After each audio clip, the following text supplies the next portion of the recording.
Hello students, today we are going to start with a new chapter called as Chemical Kinetics. Chemical Kinetics, as the name suggests, we are going to deal with the kinetics which are concerned in a given chemical reaction.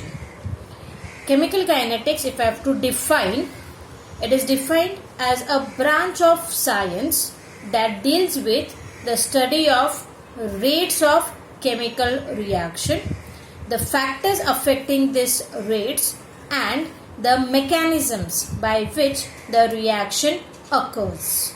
The first question comes, what is rate? Rate in simple language is nothing but speed. For any given chemical reaction, it is very important to know the speed of any reaction. If we know the speed of reaction, then only we can tell the time required for completing the chemical reaction. Based on the speed of the chemical reaction or rate of the chemical reaction, we have majorly three types of chemical reactions, that is fast reactions, very slow reaction, and moderately slow reaction.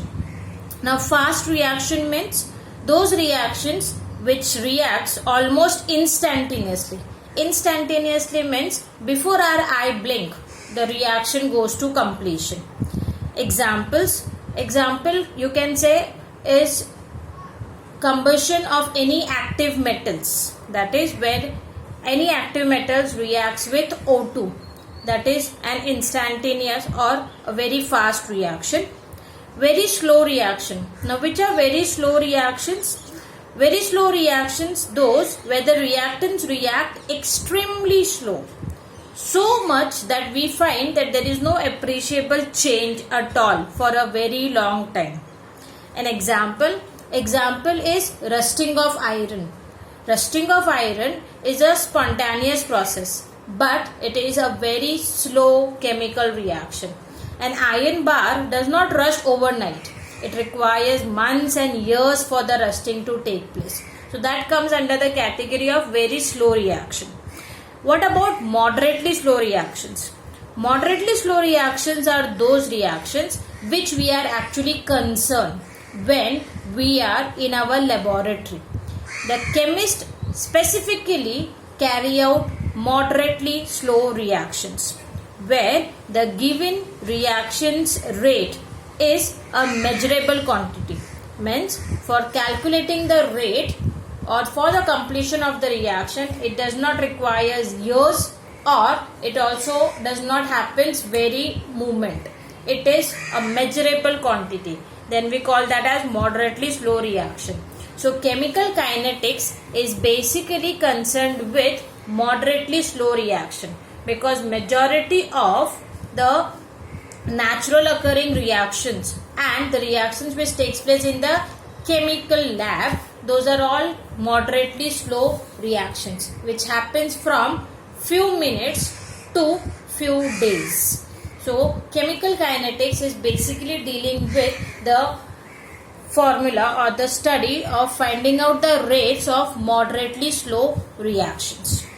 After understanding what is chemical kinetics, let us first see the importance of chemical kinetics. That is a basic question which students ask, that for what reason we need to study chemical kinetics. So we will just put light on this importance of chemical kinetics. The first is, it deals with the study of the rates and mechanism of reaction. Mechanism means the step-by-step detailing of the reaction. Second, it also deals with the effect of temperature on the reaction rate. Certain reactions prefer high temperature, certain reactions prefers low temperature, certain reactions prefers room temperature. So how do we determine that? That is only when we study its chemical kinetics. Next, it also helps us to understand the influence of catalyst in the given chemical reaction. After this, chemical kinetics also help us in altering the rate and mechanism of any given chemical reactions. After knowing the temperature parameter, pressure parameter, what will be the catalyst used, what will be the quantity used. The next very important thing which chemical kinetics help us to know, that is the thermodynamic parameters. Thermodynamic parameters means you can talk about energy, you can talk about enthalpy change, you can talk about entropy change, you can talk about chemical Gibbs energy change. So all these enthalpies, energy changes, Gibbs energy changes, entropy changes can be calculated only and only if we know the chemical kinetics. So you could see that there is lot of importance of chemical kinetics for a chemist when we are doing any particular reaction in a chemical lab. After understanding the term chemical kinetics and its importance, now let us see how do we find out the rate of chemical reaction. So now we will concentrate on the rate of chemical reaction. For calculating the rate of reaction, we have to first see its definition. It may be defined as the change in concentration of a designated species. Now, in a given chemical reaction, we have only two designated species, that is either reactants or products per unit time. Means, in this, when we find out the rate, it is nothing but we determine the change in concentration of reactants or products per unit time. That is, if I want to write down it into the form of formula, rate of reaction is equal to change in concentration of reactants or products. As it is concentration, its unit will be mole per dm cube or mole per liter or mole per meter cube upon time required for the change. For this change to take place, whatever time has been required, we will divide it by that, and that time will be always mentioned in seconds.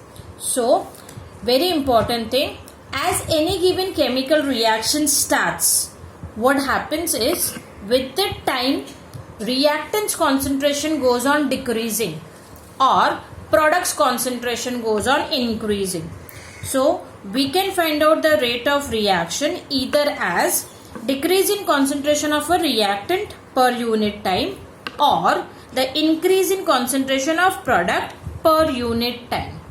With both of this, we could find out the rate of given reaction.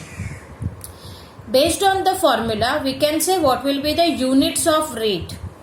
The rate of reaction unit will be mole per liter per time. Mole per liter, that is for the concentration, per time, that is your time required, or mole per dm cube per second. These are the two units. Whereas according to IUPAC, we use the SI unit for rate of the reaction, which is mole per meter cube per second. So, in either of this, we can find out the rate of a chemical reaction. After understanding the term rate of the reaction, next we have to see is how to find it out. There are various ways in calculating the rate of chemical reaction. The first we are going to concentrate is to find average rate of chemical reaction. Average, as the name suggests, we are going to take the average of the time required for the chemical reaction to undergo completion. So if I have to define it, it is defined as the change in concentration of a reactant or product divided by the time interval over which the change occurs. In this is much more similar to our definition of rate of reaction. Only in this we have a specific time interval. So that specific time interval, whatever is the change in concentration of reactant or product, we record, and its ratio gives us the average rate. So in the formula term, it can be change in concentration of a species, which is again reactant or product, upon change in time. So the change in concentration, I can write it as delta C, where delta stands for change, C stands for concentration, upon delta small t. Delta is your change and t is time interval. Students, do remember you have to mention it as small t because we are mentioning time.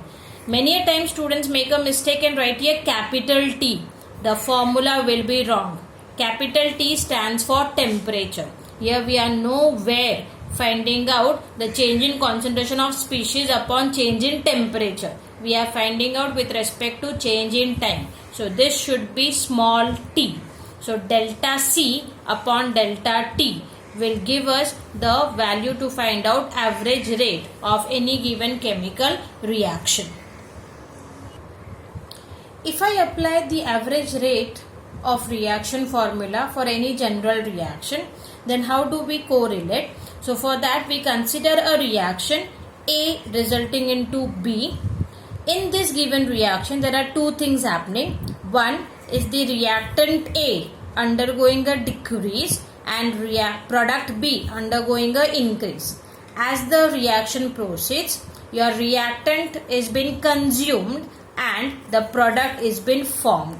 So we can write down average rate of consumption of A, that will be minus change in concentration of A upon change in time. Now the question arises that why did you mention minus over here? Remember, rate can never be negative. It always has to be positive. Delta, we always take a difference between final minus initial. With time, the concentration of A is going to decrease. So when I take a difference of it, that value will be negative. If that change is negative, then the rate will also come as negative. So as to nullify the effect of that negative, we multiply it by minus outside.